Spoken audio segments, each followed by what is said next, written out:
Hello friends, कैसे हैं आप लोग। आज मैं चैप्टर 3 एक्सरसाइज 3.6 के क्वेश्चन नंबर 2 का फर्स्ट पार्ट और थर्ड पार्ट डिस्कस करूंगा। और ये दोनों क्वेश्चन बोर्ड एग्ज़ाम के लिए बहुत ही इंपॉर्टेंट होते हैं। और दिखने में तो ये क्वेश्चन बहुत टफ है, लेकिन मैं इसको बहुत ही आसान तरीके से आपके सामने सॉल्व करूँगा। तो अभी तक पीछे के जितने भी वीडियो मैंने डिस्कस किया है उन सारे का आप लोग अच्छे से प्रैक्टिस करिए। और ये सारे क्वेश्चन बार बार पूछे जाते हैं एग्ज़ाम में, और मैंने शॉर्टकट मेथड का यूज़ करके क्वेश्चन का सोल्यूशन दिया है। तो अभी मैं क्वेश्चन नंबर 2 के फर्स्ट पार्ट को डिस्कस कर रहा हूँ। वीडियो में बने रहिए और क्वेश्चंस को बड़े ध्यान से देखिएगा, क्योंकि मैं इसमें लॉजिक भी बताऊंगा कि आसान से किस तरीके से आप स्टेटमेंट बेस्ड क्वेश्चन का आंसर दे सकते हो। और मैं बार बार अपने वीडियो में एक बात बोलता रहता हूँ कि आपको लिखने आना चाहिए। आप जितना अच्छा लिखोगे उतना ही अच्छा आपको मार्क्स मिलेगा, क्योंकि स्टेप मार्किंग होता है। तो स्टेप मार्किंग में आपको बेनिफिट तभी मिलेगा जब आप क्वेश्चन का प्रॉपर आंसर दोगे। तो पहला क्वेश्चन क्या है कि Ritu can row in a stream down stream 20 kilometre in 2 hours. तो पहले मैं स्पीड ऑफ रितु मान लिया हमने u किलोमीटर पर आवर, ठीक है। अब स्पीड ऑफ स्ट्रीम मतलब जो रिवर है या जो भी जिसमें वो तैर रही है रितु, उसका भी कुछ स्पीड होगा, उसको हमने v मान लिया, किलोमीटर पर आवर। मैंने रितु का स्पीड मान लिया और स्ट्रीम का जो धारा है उसका स्पीड मान लिया। अब क्या है डाउन स्ट्रीम। तो डाउन स्ट्रीम के लिए डाउन स्ट्रीम का मतलब क्या होता है, देखिए अप स्ट्रीम और डाउन स्ट्रीम का क्वेश्चन हर साल पूछा जाता है। इसके कंसेप्ट को समझो आप। डाउन स्ट्रीम का मतलब होता है कि नदी जिस डायरेक्शन में फ्लो कर रही है उसी डायरेक्शन में ऋतु तैर रही है। तो डाउन स्ट्रीम में क्या होगा कि कभी आपने देखा होगा कि जिधर धारा बह रही है उधर आप अगर तैरते हो तो आपकी स्पीड ज़्यादा हो जाती है। क्यों हो जाती है? क्योंकि एक तो आपकी स्पीड होती है, प्लस दूसरा क्या उसमें ऐड हो जाता है, वो जो स्ट्रीम होता है उसका। तो डाउन स्ट्रीम में स्पीड हमारा क्या हो जाएगा, u प्लस वी। तो इसको हम लिखेंगे डाउन स्ट्रीम स्पीड। तो डाउन स्ट्रीम स्पीड हो जाएगा हमारा u प्लस वी। ऐसा क्यों हुआ? Kilometre per hour. ऐसा इसलिए हो रहा है क्योंकि जब हम करंट के डायरेक्शन में या स्ट्रीम के डायरेक्शन में फ्लो करते हैं तो हमें एक तो अपनी स्पीड मिलती है, दूसरी हम उस करंट के स्पीड से पहले से थोड़ा तेज फ्लो करते हैं, इसलिए हमें u प्लस वी, जो ऋतु का स्पीड है और जो स्ट्रीम का स्पीड है, उन दोनों को क्या करना होगा, प्लस करना होगा। अब क्या दिया है क्वेश्चन की ऋतु जो है डाउन स्ट्रीम कितना डिस्टेंस ट्रेवल किया, 20 किलोमीटर इन 2 आवर। कितने टाइम में? 2 आवर में। तो टाइम इक्वल क्या होता है, टाइम इक्वल होता है डिस्टेंस अपॉन स्पीड। और हमारा टाइम कितना है, टाइम दे रखा है 2 आवर, और ये डिस्टेंस अपॉन स्पीड इक्वल क्या हो जाएगा, 2। तो डिस्टेंस कितना ट्रेवल किया है डाउन स्ट्रीम, 20 किलोमीटर, और स्पीड हमारा डाउन स्ट्रीम का क्या हो जाएगा, u प्लस वी। ये इक्वल हो गया 2 के। तो 2 से ये 20 को डिवाइड करेंगे तो क्या आएगा, 10 upon u plus V equal हो जाएगा 1, या हम बोलें 10 इक्वल u प्लस वी, या हम पूरे राइट को लेफ्ट में शिफ्ट करें, u प्लस वी इक्वल 10। अब इसको स्टैंडर्ड फॉर्म में लिखना है तो u प्लस वी, 10 को हमें लेफ्ट में लाना होगा, साइन चेंज होगा, माइनस हो गया। ये हो गया हमारा इक्वेशन फर्स्ट। अब ऐसे ही हम किसके लिए बात करेंगे, अप स्ट्रीम के लिए। अप स्ट्रीम का मतलब क्या हुआ कि जो हमारी स्ट्रीम है, जो रिवर का स्ट्रीम है, उसके अपोजिट में फ्लो करना। जब हम कभी किसी नदी में धारा के विपरीत फ्लो करते हैं तो हमारी स्पीड क्या हो जाती है, कम हो जाती है। तो यहाँ पे क्या होगा, अप स्ट्रीम स्पीड इक्वल क्या होगा, यू हमारा ऋतु का स्पीड है, ऋतु के स्पीड से स्ट्रीम का स्पीड क्या हो जाएगा, माइनस हो जाएगा। ये या ध्यान रखना है हमको कि डाउन स्ट्रीम में प्लस हो जाती हैं दोनों स्पीड, और अप स्ट्रीम में क्या हो जाता है, माइनस हो जाता है। तो अप स्ट्रीम में क्या दे रखा है कि कितना कितना डिस्टेंस ट्रेवल हो रहा है, 4 किलोमीटर इन 2 आवर। तो टाइम यहाँ पे टाइम कितना दे रखा है, 2 आवर। और टाइम इक्वल क्या होता है, distance upon speed, okay, equal to distance हमारा कितना है, कितना डिस्टेंस ट्रेवल हो रहा है, 4। स्पीड कितना होगा, अप स्ट्रीम का speed u minus V equal 2 से 4 को डिवाइड किया 2 टाइम्स में, यहाँ हो गया 2 upon U minus V equal 1। अब ये क्या हो जाएगा, इसको थोड़ा सा हम सिंप्लीफाई कर लें, ये जाके इधर मल्टीप्लाई होकर u माइनस वी इक्वल कितना हो जाएगा, 2। इस 2 को मैं इधर शिफ्ट करता हूँ तो u minus V minus 2 equal क्या हो जाएगा, 0। ये हो गया हमारा इक्वेशन सेकेंड। अब देखिए मैं इक्वेशन फर्स्ट और सेकंड को एक साथ लिख दे रहा हूँ, इसलिए कि हमें एलिमिनेशन मेथड का यूज़ करना है। तो पहला इक्वेशन हमारा है u plus V minus 10 equal 0, मैं इसको इक्वेशन थर्ड बोल दे रहा हूँ। और ये अगला सेकंड इक्वेशन हमने बनाया था, ये इसको मैं बोल दे रहा हूँ इक्वेशन 4। अब एलिमिनेशन मेथड का यूज़ करके हमें u एंड v का वैल्यू फाइंड करना है। तो हम यहाँ लिखेंगे कि सब्ट्रैक्ट इक्वेशन 4 फ्रॉम 3। 4 को हम किस में से सब्ट्रैक्ट करेंगे? 3 से। साइन चेंज होगा किसका? फोर्थ वाले का, तो u का माइनस हो जाएगा, इसका प्लस, ये माइनस है तो प्लस, ये दोनों कैंसिल होंगे, v और v, साइन प्लस हो गया है, प्लस ऐड होके क्या होगा? 2v, और यहाँ पे भी दोनों, एक -10 है, एक +2 है, सब्ट्रैक्ट होगा, साइन बड़े का आएगा, -8 equal 0।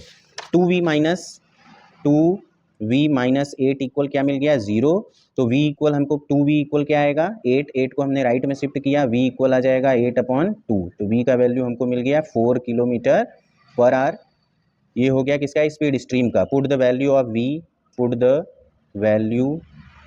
v in equation third. Either हम थर्ड में पुट कर दें और फोर्थ में, दोनों से हमको u का वैल्यू मिल जाएगा। तो इक्वेशन थर्ड हमारा क्या है? u प्लस v, तो v के प्लेस पे 4 इक्वल क्या आ रहा है? u प्लस v -10 है ना, सॉरी -10 इक्वल 0। तो u और ये -10 और 4 सब्ट्रैक्ट होके -6 इक्वल 0। तो u का वैल्यू हमको क्या मिल गया? 6 किलोमीटर पर आवर। तो ये हमको दोनों का स्पीड मिल गया। हमको बताना क्या था? Down stream speed. तो डाउन स्ट्रीम स्पीड हमारा है कितना? u plus v। तो u प्लस v कितना हो जाएगा? u हमारा 4 है और v कितना है? 6। कितना हो जाएगा? 10 किलोमीटर पर आवर। तो हो गया down stream speed equal 10 kilometre per hour. ये हो गया। अब अप स्ट्रीम की बात करें। Up stream speed equal u minus v। तो u हमारा कितना है? 6 है और v कितना है? 4। तो ये कितना आ जाएगा? 4 है, तो ये हो जाएगा 2 किलोमीटर पर आवर। तो हमें अप स्ट्रीम स्पीड मिल गया, स्पीड हो गया आपका 2 किलोमीटर पर आवर। तो इस तरीके से हमें इन क्वेश्चंस का आंसर देना है। जब ऐसे हम क्वेश्चंस का आंसर देंगे तो हमको स्टेप मार्किंग भी मिलेगा। बाय द वे, मैंने इस तरीके से आपके सामने इस क्वेश्चन का सॉल्यूशन दिया है। मेरा क्वेश्चन का आंसर गलत हो जाता है, लेकिन मैंने इस क्वेश्चन का प्रॉपर आंसर दे रखा है, हर एक चीज़ को लिखा हुआ है। तो इसमें क्या होगा कि जब स्टेप मार्किंग होगा तो हमको कुछ ना कुछ मार्क्स मिल ही जाएंगे। जैसे 4 मार्क्स का क्वेश्चन है, फाइनली हमारा आंसर गलत हो गया, लेकिन मैंने स्टेप बाय स्टेप क्वेश्चन का आंसर दिया है, तो हमको जो है 4 नहीं 3 मार्क्स तो मिल ही जाएंगे। तो स्टेप मार्किंग के लिए हमें प्रॉपर आंसर देना होगा, तभी हमको जाके स्टेप मार्किंग का बेनिफिट मिलेगा। ठीक है गाइस। तो इसमें एक सेकंड नंबर क्वेश्चन है। सेकंड नंबर क्वेश्चन जो है रोहित ट्रेवल्स, ये भी डिस्टेंस स्टेटमेंट बेस्ड क्वेश्चन है। बहुत आसान क्वेश्चन है, दिखने में बस बड़ा है। इस क्वेश्चन है कि Rohit travels 300 kilometre to her home partially by train and partially by bus. Bus और ट्रेन से ट्रेवल कर रहा है, तो टाइम कितना लग रहा है? 4 आवर। ठीक है। तो ऐसे क्वेश्चन में हमको पहले मान लेना होगा सोल्यूशन। क्वेश्चन नंबर 2 का कौन सा पार्ट है? ये थर्ड पार्ट है। इसको आप लोग बुक में एनसीईआरटी में देख लेना। मैं पहले मान लेता हूँ स्पीड ऑफ ट्रेन का स्पीड कितना है? मान लिया हमने u किलोमीटर पर आवर, और बस का स्पीड हमने मान लिया स्पीड ऑफ बस ये मान लिया v किलोमीटर पर आवर। ठीक है। अब उसने क्या किया है कि 300 किलोमीटर का डिस्टेंस ट्रैवल करना है, जिसमें अगर यहाँ से यहाँ तक की डिस्टेंस जो है 300 किलोमीटर है। ओके। ऐसे आप फिगर का भी यूज़ कर सकते हो, पार्शियली बाई ट्रेन और पार्शियली बाई बस। तो स्टार्टिंग में अगर उसने 60 किलोमीटर ट्रेन से ट्रैवल किया, यहाँ से यहाँ सपोज 60 किलोमीटर बाई ट्रेन, ऐसा लिख दिया हमने, और बचे जो डिस्टेंस को, तो बचा हुआ डिस्टेंस कितना हो गया? 240 किलोमीटर। ये 240 किलोमीटर किससे होगा? By bus. तो टाइम टोटल कितना लग रहा है? टाइम टोटल लग रहा है हमको 4 आवर। कितना टाइम लग रहा है? 4 आवर। मतलब अगर 60 किलोमीटर ट्रेन से ट्रैवल किया गया और 240 किलोमीटर बस से, तो ये 300 किलोमीटर का डिस्टेंस ट्रैवल करने में टोटल टाइम कितना लगा? 4। तो ट्रेन से जो टाइम लग रहा है, टाइम टेकन बाई ट्रेन, वो क्या है? उसको हमने मान लिया है T1। तो T1 क्या हो जाएगा? डिस्टेंस। ट्रेन ने कितना डिस्टेंस ट्रैवल किया है? 60 किलोमीटर। कितने स्पीड से? u स्पीड से। तो ये T1 हो गया। टाइम टेकन बाई बस ने कितना टाइम लिया? T2 अज्यूम कर लिया हमने। बस ने कितना डिस्टेंस ट्रैवल किया? 240। किस स्पीड से? v से। तो time equal distance upon speed, तो 240 अपॉन v। टोटल टाइम जो लगा है बस और ट्रेन दोनों से मिला के 300 किलोमीटर का डिस्टेंस ट्रैवल करने में कितना टाइम लगा है? 4। तो T1 क्या है हमारा? 60 अपॉन u, और T2 कितना है? 240 अपॉन v। ये इक्वल किसके हो गया है? 4 के। ओके। इस 4 से हम इसको डिवाइड कर दे रहे हैं, तो ये हो जाएगा 15 और ये हो जाएगा 60। तो ये हो गया 15 upon u plus 60/v equal 1। इसको हमने इक्वेशन 1 अज्यूम कर लिया। फिर आगे देखो इसी में दे रखा है कि if she travel 100 kilometre by train, जैसे ये दूसरा इसी में केस है, टोटल डिस्टेंस हमारा कितना है 300 किलोमीटर। अब इसमें क्या हो रहा है कि 100 किलोमीटर का डिस्टेंस किससे ट्रेवल हो रहा है, बाई ट्रेन से, किससे, बाई ट्रेन, और रिमेनिंग डिस्टेंस जो 200 किलोमीटर है वो किससे ट्रैवल होगा, बाई बस, बाई बस। तो टाइम कितना कंज्यूम हो रहा है, टोटल टाइम कितना लिया जा रहा है, you take 10 minute longer. 10 minute longer का मतलब कि पहले अगर 4 आवर लगा है तो अब टाइम कितना लगेगा, 4 प्लस कितना 10 मिनट को, अगर आप 10 मिनट को अगर आवर में कन्वर्ट करोगे तो 60 से डिवाइड करना होगा। तो पहले टाइम लगा था 4, अब जो टाइम लग रहा है वो कितना लग रहा है, 10 मिनट लॉन्गर। तो 10 मिनट लॉन्गर के लिए पहले का जो टाइम है प्लस अब का ये जो 10 मिनट ज़्यादा लग रहा है, इन दोनों को प्लस करेंगे तो 4 + 10 से इसको डिवाइड किया, 61/6 कितना हो जाएगा, 25/6 आवर। मतलब जब 100 किलोमीटर का डिस्टेंस ट्रेन से ट्रैवल हो रहा है और रिमेनिंग 200 किलोमीटर का डिस्टेंस बस से, तो पहले से 10 मिनट ज़्यादा टाइम लग रहा है। तो अब टाइम हमारा हो जाएगा 4 + 1/6, मतलब इसको 10 को हमने मिनट को आवर में कन्वर्ट किया तो 1/6, तो 4 + 1/6 कितना हो गया, 25/6। ओके गाइस, अब इसमें टाइम टेकन बाई ट्रेन। अब ट्रेन ने कितना टाइम लिया 100 किलोमीटर का डिस्टेंस u स्पीड से ट्रैवल करने में, तो हो गया 100 अपॉन कितना होगा u, time taken by bus, time taken by bus. तो बस ने 200 किलोमीटर का डिस्टेंस v स्पीड से ट्रैवल किया तो 200/v। टोटल टाइम हमारा लगा है t1 + t2 इक्वल 25/6। t1 हमारा 100 है upon u plus 200/v equal 25/6। अब इस 25 से इसको डिवाइड करेंगे तो 4 और ये कितना हो जाएगा 8, 4/u प्लस 8/v इक्वल 1/6। ये हो गया इक्वेशन 2।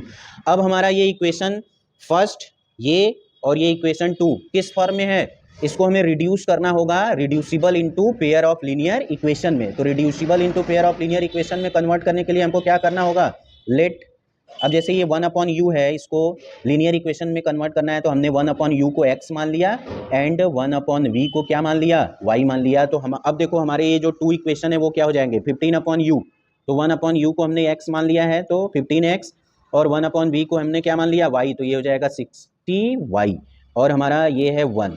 अब इस 1 को हमने राइट में शिफ्ट कर दिया तो 15x + 60y - 1 इक्वल 0। ये हो गया हमारा इक्वेशन थर्ड।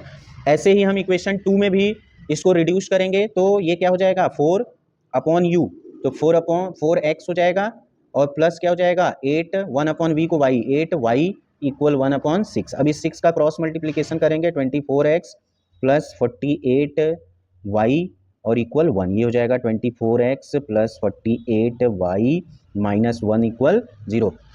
तो फ्रेंड्स देखो वीडियोस थोड़ा लंबा हो रहा है, मैं इसको थोड़ा सा शॉर्ट में आपको देखो क्या किया कि मैंने इक्वेशन बना दिया, और इक्वेशन बनाने के बाद मैं थोड़ा सा और आगे ले जा रहा हूँ इसको। अब थर्ड और फोर्थ इक्वेशन हो गया, एलिमिनेशन मेथड का यूज़ करना है।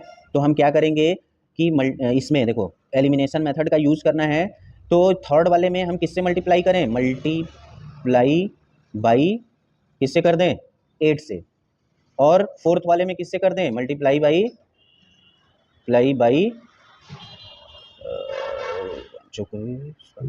Multiplied by 5। ठीक है, ऐसा हमने इसलिए किया कि बोथ इक्वेशन में x के कोफिशिएंट को इक्वल करना है। तो 8 से 15 में मल्टीप्लाई होगा तो 120x हो जाएगा, और 8 से 60 में मल्टीप्लाई होगा तो क्या हो जाएगा 480y - 1 इक्वल, और -1 में 8 से होगा तो -8 इक्वल 0। ये हो गया हमारा इक्वेशन 5। अब इसमें हम 5 से मल्टीप्लाई करेंगे 24 में तो ये हो जाएगा 120x, और 48 में करेंगे 5 8 जा 40 और 5 4 जा 20, और ये 240, और 1 में करेंगे तो 5 इक्वल 0। ये हो गया हमारा इक्वेशन 6। अब इक्वेशन 4, 5 और 6 में एलिमिनेशन मेथड का यूज़ करना है तो हम सब्ट्रैक्ट कर देंगे, सब्ट्रैक्ट 6 फ्रॉम 5। फिर 6 को 5 में से सब्ट्रैक्ट करेंगे, साइन चेंज हो जाएगा, ये दोनों कैंसिल होंगे। 480 में से 240 को माइनस करेंगे, 0 4 2, 240 ये y है, 240y हो जाएगा, और यहाँ पे ये माइनस है और ये प्लस है तो सब्ट्रैक्ट होगा, -3 इक्वल 0, या हम बोलें 240y इक्वल 3, तो y इक्वल क्या हो जाएगा 3/240। 3 से इसको डिवाइड करेंगे तो क्या मिल जाएगा 1/80। y इक्वल क्या आ जाएगा 1/80। ऐसे ही हम y का वैल्यू किस में पुट कर दें, इक्वेशन नंबर फिफ्थ में put the value of Y equal कितना है 1/80 इन इक्वेशन फिफ्थ। तो हमारा इक्वेशन फिफ्थ क्या है 120x प्लस 480y, तो y के प्लेस पे 180 माइनस में क्या है -8 है, -8 इक्वल 0।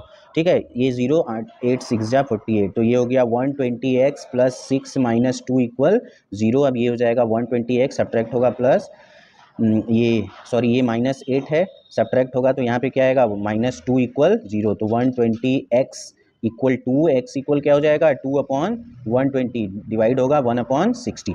तो x का वैल्यू हमको मिल गया 1/60 और y का वैल्यू क्या मिल गया था 1/80। अब हमने x को क्या माना हुआ था, x किसको एज्यूम किया था 1/u इक्वल x, यही एज्यूम किया था। तो अब हमें u और v का वैल्यू फाइंड करना था, तो 1/u x का वैल्यू कितना है 1/60। अब हम इसको क्या लिख सकते हैं u equal 60 kilometre per hour. ठीक है, ऐसे ही हमने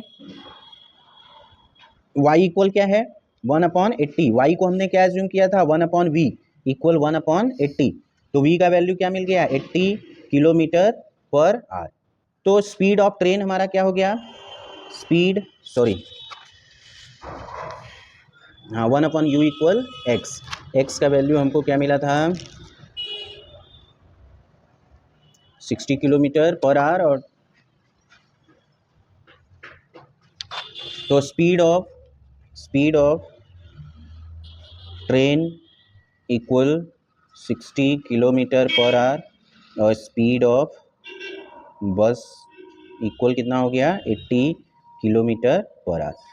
ये हमारा जो है फाइनल कैलकुलेशन हो गया जिसको हमें फाइंड करना था। अब यहाँ देखने पे ऐसा लग रहा है कि ट्रेन का जो स्पीड है वो बस के स्पीड से क्या है कम है, ट्रेन का जो स्पीड है वो बस के स्पीड से कम आ रहा है। ओके, तो इसको आप लोग एक बार फाइनली जो है देखिए, मैं वीडियो बना रहा हूँ, मैंने आंसर चेक नहीं किया है, मैं प्रॉपर आपको जो है एक चीज़ जो मैं बार बार बताता हूँ वीडियो में कि क्वेश्चंस को प्रॉपरली सॉल्व करना है, जैसे मैंने सॉल्व किया है।